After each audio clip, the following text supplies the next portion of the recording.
To the channel, everybody. I'm Lady Nika. I'm in with this week's episode of the Have and Have Nots. The season and the episode will be down in the description box. But I think it's called Giving Candy to a Baby Child. This episode, I needed last night to get over what I saw. Y'all know I just was not. I was holding out faith that some kind of way that Wyatt was still gonna be with us, but by all intents and purposes it seems like we're gonna have to see him at the crossroads so he don't be lonely, cause I don't think he on his show no more unless Tyler pull one like on the way to the hospital or they happen to get a pulse or some stuff like that. You know, this Tyler Perry production, anything can happen.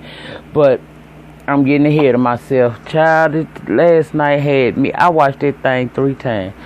I was so tore up. Because I'm going to start talking about the shit in this part of the review. Okay, let's go back down to, we're going to start this episode off at the surrender. Jennifer has finally arrived at the hotel, and Miss D.A. girl is freaking out.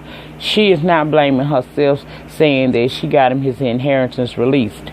Well, this detective by the name of Blake said that she shouldn't blame herself.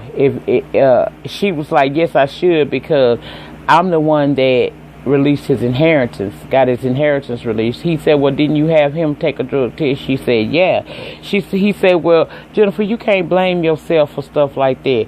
She was like, yes, I can, and the criers are going to, namely Catherine, blame her. He said, well, if you're gonna do that, blame her. If you can't lay that blame, if you're gonna blame like that, then you need to lay the blame on the parents for being rich, the person who sold it to him, the manufacturer of the needles, and all of that. He told her to stop beating herself up about that, but you best to beat yourself up about it, girl, because Catherine is going to mess you up. Okay, that's what she gonna do to you. He asked her if she gonna go tell the family. She says she can't do that. She can't look at him right now. Now she's scared. Well, Blake says that he'll take care of that for her, and you ain't he'll hesitate, did you? Because she know that she don't want to deal with the wrath that is gonna be Catherine Cryer. Soon as she find out that this child of hers, her final egg, has gone on and flown away, she gonna hurt you, girl. She gonna hurt you. Now, next we see Hannah walking down the street. Hannah done decided Benny won't take me to her, I'm going to go to her. She headed to Candace's house. Now, if she lived just around the corner, question in my mind is, why was he riding behind her in his car when he could have very well got out and just walked? But he following behind her, asking her to get in the truck, and he's trying to tell her, look, Mama, Quincy, I'm sure little Quincy's fine. You got to let Candace deal with that on her own. That's her child. She got to deal with it. She wouldn't put him in harm's way. He trying to keep Hannah from going back over to Candace's house and starting some shit. Well, he gets out the car. He trying to talk to her. He gets to grabbing her, not in a possessive type of way, or like he being aggressive with his mama, but just trying to get her to come on, Mama, don't go back over here with this here. She's saying, get away from me, Benjamin. And then out of nowhere comes the nosy neighbor again. We learned this episode that heifer name is Pearl. Ain't that something? Don't she look like a pearl with her nose ass? She come out the house, don't know these people from Adam, talking about, do you need some help? Get your hands off of her, young man. Do you need some help? Hannah is still still a slave. She talking about, no ma'am, it's fine, he's not gonna hurt me. And girl, like, well, don't be afraid to ask for help if you need it. She's still sitting over there. Hannah, no ma'am, I'm fine. Okay, I'm like, at that point, I don't blame Benny when girls start coming for him, because you already came out here and jumped in some Kool-Aid that you have no idea what the flavor is. Okay, girl, you need to go somewhere. Then you want to start telling this man about the your city ordinances and that he can't park there and he needs to move his truck. Benny was about to cuss that woman out, and I wouldn't have said a word. I, as a mother, I wouldn't have said nothing if my son would have read her from the book of bitch fuck you. I wouldn't have mind at all. I would not have mind had that been my, if that would have, I'm sorry about that, people rude. But I wouldn't have mind if my son would have told her a thing or two. But of course, like I told you, Hannah, still a slave and looking like one with them twists, them plaits on her head. She can tell her, boy, you better act like you got some good respect. Now she said you got to move your car, All he did was move his car from in front of Pearl house and move it over there to Candace's house. He's standing out there waiting on his mama. Now, Pearl is over here telling all the tea, talking about Hannah shouldn't probably go over there because the girl over there is bad news. She running Hannah's daughter down like it ain't nothing. Talking about the girl bad news. She had men's all in the house, in and out. She had one guy that came there. He looked really scary. She almost called him a colored man. And she had Quincy's license plate number. She talking about the guy went in there, he never came out, and she running Candace down like she a hoe. Then she mad because she talking about why would they build this modern house in this neighborhood? Just don't make no sense. It's an eyesore. This lady ain't got shit to do with her time other than sit up and be messy. She ain't got no life. Apparently she ain't got no man. So all she got is her surveillance cameras, and she watches them to a T. And she telling Hannah all that. And after she tell her that, she's like, why would you want to go over there? She said, well, that's actually my daughter. See, once again, still a slave. Because ain't no way, I don't care how much me and mine may get into it, I can talk shit. You're not going to stand in my face and talk about my children and I'm going to be okay with you. I don't care if you black, white, purple, or blue. You might wind up being purple and blue if you say the wrong thing to me about my eggs. But Hannah let her did it. Old girl realized she had made a faux pas. She tried to fix it. So she goes back to talking about this guy that came in. And she informs us that not only did she see it, she actually took pictures from her camera of the guy and asked Hannah, do she want to see it? Hannah was like, she intrigued now because the description she gave, she know that that's Quincy. So she intrigued. She trying to play along. But girl, I wouldn't have played along. I'm serious. The way that lady was running down your daughter, I would not have played along. I would have read that old bitch for filth. I ain't lying. I would have just had to tell, Lord, I know I'm supposed to be, respectful to my elders. But Lord, I'm just going to have to give you about 6 or 7 days on this one because you're going to have to go on and subtract 6 or 7 days because I'm finna go what we call the hell in on this old hoe, and I ain't gonna let have. I'm gonna let have on her all the way. Ain't no way you gonna talk about my children and I'm gonna sit there and allow you to do this. See, I don't like no shit like that. Kids should stay off limit, and people need to be careful what the fuck they say because loose lips sink ship. You think you talking shit about somebody's child and fuck around one day and you run up on somebody, okay, and you don't know why the fuck they whooping your ass, but it's because of shit you said. I keep telling y'all fish die by the mouth, but this bitch still talking. I done got mad. I feel hot and everything. But she talking about she got pictures. Hannah want to see it. She said, okay, but just don't let him see it. She was like, who? She's talking about that young man over there. Hannah say, that's my son.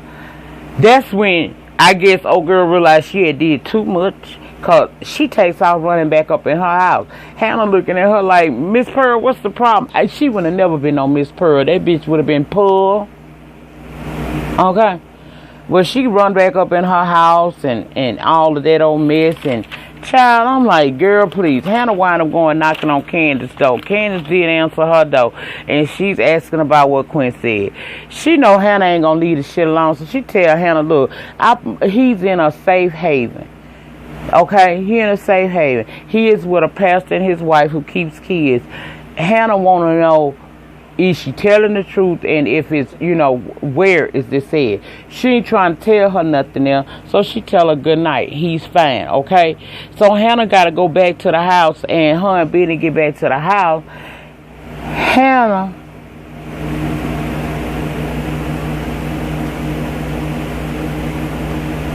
Hold on. Okay, Hannah coming up with theories. Talking about, do you think that Candace could have did something to Quincy because Pearl say that Quincy went in and didn't come out. And she know it's Quincy because it described him to a T. Say the woman even got pictures. Benny like, mama, Candace weighed every bit of 120 pounds. I don't think Candace did nothing to him. Then she started saying, well, do you think she put him in foster care because Quincy was coming around and she was fearing for his life? Benny, with his bad acting ass, is basically saying that he don't know. Then she say, do you think that she possibly gave Quincy the child? Girl, Hannah, stop reaching. That boy ready for you to go to bed so he can go to bed. He say he don't think none of that happened. She needs to stop reaching and get her some rest, and they'll figure that mess out by in the morning. But while he's saying that, he can't lie that good. Then he fidgeting with his phone, and that made her ask, what's the deal? He said, it ain't got nothing. I'm looking at my phone because I just text somebody about a toe. She was like, oh. Well, he don't want to have no more conversations with his mama because, truth be told, Hannah is off, but then again, she right on point. And Hannah ain't letting it go. She won't know where her grandson is, and she gonna find out one way or the other. But he walks off from her claiming to be finna go to bed, get on the phone with Candace. He let Candace know, look, this lady told mama she got pictures and everything. I told you that lady had cameras. Candace saying that she gonna have to find out how much the lady really know. They like, well, how we gonna find that out? They went through a scenario of talking about possibly digging up the body. Candace said they can't dig it up until the body, by now his body is stinking. They gotta wait for that to that process to complete. Then maybe they can possibly remove his remains to somewhere else.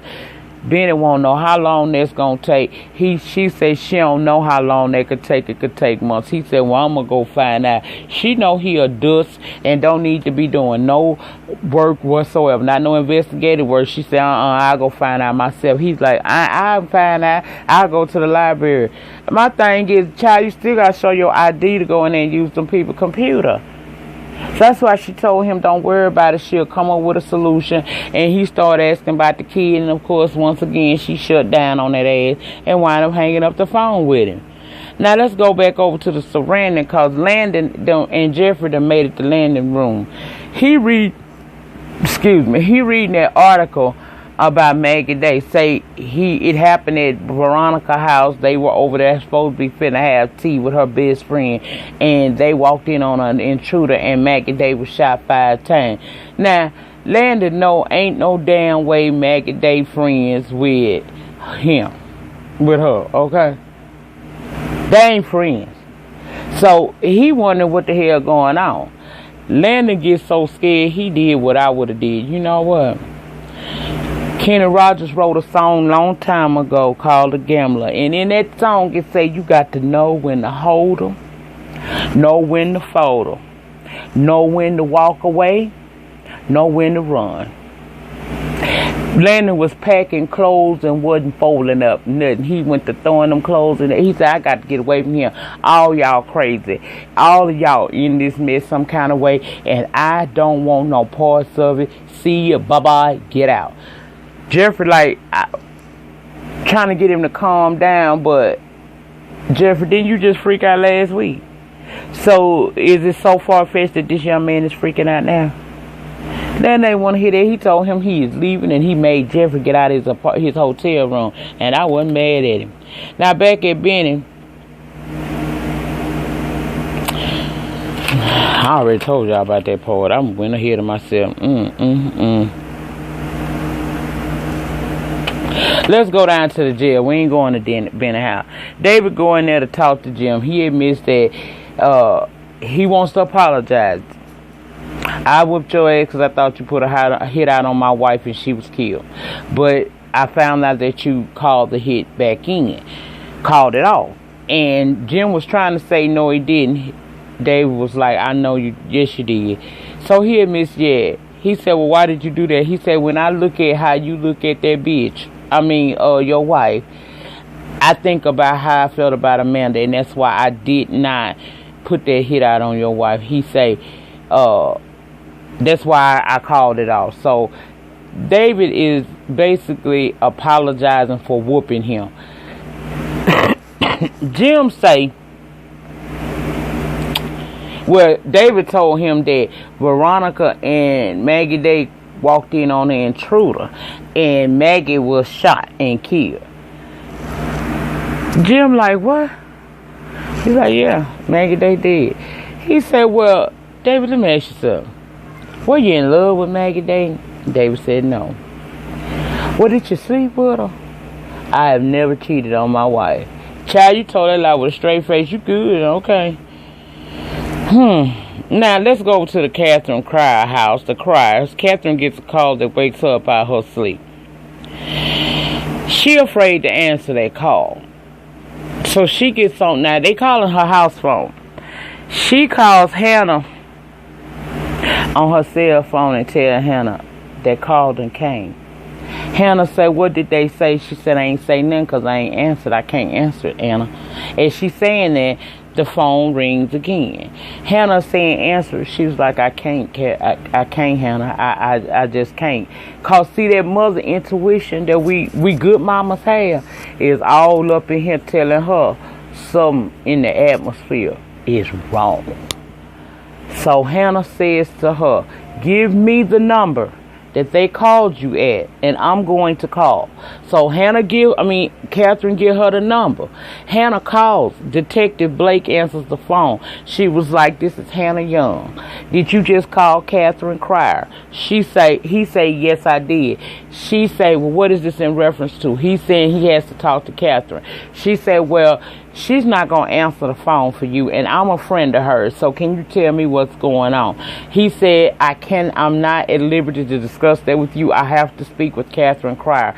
She said, well, she ain't going to answer. He said, okay, well, we got a car headed to her house now to speak with her. Catherine said, please, ask your people, will they wait for me to get there? I'm on my way there now. So she goes to look for Benny to see if Benny could drive her over there to to Cryer's house. Child, she can't find him, but she found his keys, so she getting ready to walk out the door. She walk out the door, she see him. She like, I was just looking for you. Here go, as random TV reviews call her, the Monica, talking about, hey, little Hannah. Hannah ain't got time to deal with the fool of fucker niggatry for his rocks. She just walks past him, get in the truck, and she leaves. Now, before I tell y'all the ending of this here, we had this interaction between Veronica and Benny. Benny, I don't know what made you think in all your light brightness that you was ready for Demonica or Veronica. Basically, he's out there telling her, look, you need to holler at your husband and get him off my back, because he came to see me about you, and I told him if he want to know anything about what's going on between me and you, he need to be asking his wife. Veronica say, that's what you should have told him. Good boy. He said, but look, this man came to my shop, and ever since he came to my shop, it has affected my business. He did something to my phone lines, and I need that fixed. She was like, okay, well, I'll take care of that. But she was playing around with him like, let's go up to your room. He was like, no, that right there is over with. We ain't doing that no more. He asked her, and this is where the tables turn, is this what old broads do to make their husband mad? Oh, Veronica wasn't feeling being called. Oh, he broke her face with, oh, I tried to catch it, but she pieced it back together herself when she said, oh. She said, if I was trying to make my husband jealous, I would deal with a man that's got degrees behind his name, figures behind his name, and somebody that would be able to navigate these curves without instruction. I didn't use you to make my husband mad, but I did use you for sex, and it wasn't even that good. He was like, well, you wasn't saying that when you was getting it. She said, child, you ain't realized a woman can fake it. And she started faking it right there in his face and told him, boy, please, you wasn't working with nothing. I took you to school. You should be thanking me. He told her, get her old ass on off the porch, but she left him with this, my husband a dangerous man, you might not want to mess with him. He said, well, you best to deal with your husband, because I ain't no joke either. He told her, not carry your old ass on over there and tend to that what I just told you about. She is making nothing but fun of him, calling him a You know, basically saying that fucking with him is like a whale fucking with a tic tac, and I'm gonna leave y'all with that. You can figure this shit out when I say that fucking with him is like a whale trying to eat a tic tac. That's some more. If you know some more, you knew what she was talking about, and you know what I'm talking about. So let's move on back on over to Catherine Cryer Mansion, because this is the scene that broke my heart into pieces. Child, Hannah get there, and the detective must have gotten the call. He was waiting for her along with two uniformed officers. She calls Catherine on the phone and tell her, Miss Cryer, come open the door. Catherine wants to know, you over here? She said, yeah. She said, Hannah, why are you here? She said, come on down, Miss Cryer, and open the door so we can talk to you. She said, Hannah, why are you here? She said, you asked me to be here, and I'm here. Come down and let us in. She said, I'm not coming to that door, Hannah. Again, she know, but her heart won't let her open that door. It's like we'll know stuff that's gonna happen or doesn't happen, but it ain't real until we say it. And so we don't want, or we face it. She don't want to face it. She already know what this is all about. Hannah tells her, you gonna force me to use the spare key. So she uses that spare key. Her and the detective go in there. They waiting on Catherine to come down because Hannah done told her to come down. While they waiting on Catherine to come down, Hannah asks the detective, is this bad? He says yes. She said, how bad? He said, very bad. At that moment, Catherine descends from the stairwell. She's already crying. She's already frantic. She saw that detective and said, I don't want you here. You was here when my daughter died. Why are you here? She asked him, is my son dead? There's this pause. He ain't answering her. He just looking at her. Because Candace already told him she ain't finna take this good. He see how disheveled and tore up she is. He don't really want to tell her, but that's his job. He got to. So she looks at Hannah, her friend, and she says, Hannah, is my son dead? Hannah looked at the detective, and the detective said, yes, ma'am, he is. And y'all, that lady lost it. Tyler played it out with making it echo throughout but I can imagine the yells and the screams she must have. And she slid down that wall, y'all. Hannah had to go over there and scoop that lady in her arms and just hold her. Because what do you do when you find out your child is dead? Child, that ate me up when I tell you, I cried off of that. I'm about to cry now, bitch. Let me hurry up and get this over with. That hurt my heart. My thing is this. Tyler, I understand that you was not finna let Lady O come up on her network and outdo you when you been holding her network together for years, when we was talking about the programming and on needs to step his pussy up, and you came through with all your shows, even the shit that you had on TBS, you took to own network. Child, I get it. But Tyler, did you have to take both that woman kids in one season? Because technically, she lost both her kids in a year. Child, this stuff getting good. I can't wait till Catherine pull it together so she can snatch Jennifer ball and kill her too. I can't wait. And baby, that ain't even thinking about when Jim find out. Oh, baby, all kinds of stuff gonna come out. They gonna find out. She gonna find out Veronica set her son up and everything there. Child, Child, this was a good episode of the haves and the have-nots. I have been complaining that it was moving slow, because sometimes Tyler will take you through it. He'll take you through to bring you out, but he did it this time. But Lord have mercy, Tyler, both the woman kids in one season. You bought that life, ain't it? I ain't mad at you though. All right, y'all, that's it. Oh, also, because I'm in a time crunch, I will not do the Q&A until Friday. The two Q&A, the questions I had for the Q&A last week, I'm going to y'all like hearing me talk any damn way. I don't know if it's the southern voice or the fact that I be telling y'all based on my years and experience, but y'all do like me when I have longer little videos. So I tell you what we gonna do, because I have to actually leave now. I am going to do Q&A for last week, along with any questions that I get this week in one big video, maybe about a 40-minute video, y'all. Might be long, I'm telling you now. So bitch, don't click on it unless you got time, or you gonna piece it up. But I want you to click here. I want you to click. Clicking helps my life, okay? I ain't one of these motherfuckers sitting on here acting like the YouTube check don't mean a shit to them. Child, it don't pay no bills, but it do help with other little knickknacks. I want to thank you for the gas money, the hair money, and now there's not cigarettes no more. Child, I guess I channel them coins toward the feet to make sure that I keep the feet done every 2 weeks too. So thank y'all.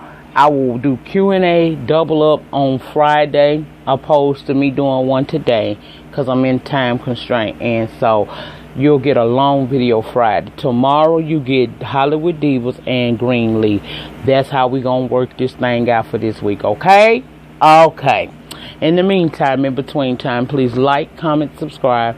I will see you guys back here tomorrow for those 2 videos, Greenleafs and Hollywood Divas. Y'all watch it so y'all can follow what the hell I'm talking about. Because don't be asking me no questions. I ain't been on Hollywood. I watch these divas. These hoes get on my nerve. And I just thought about it. It wasn't Hollywood Divas I went off on. It was R&B Divas LA. So you have to go back and watch that damn video. I ain't never went off on Hollywood Divas yet. But judging by the previews, it look like y'all might get one of them epic ones out of me at some point during this season. I done talked long enough. I'll see you guys tomorrow. Peace.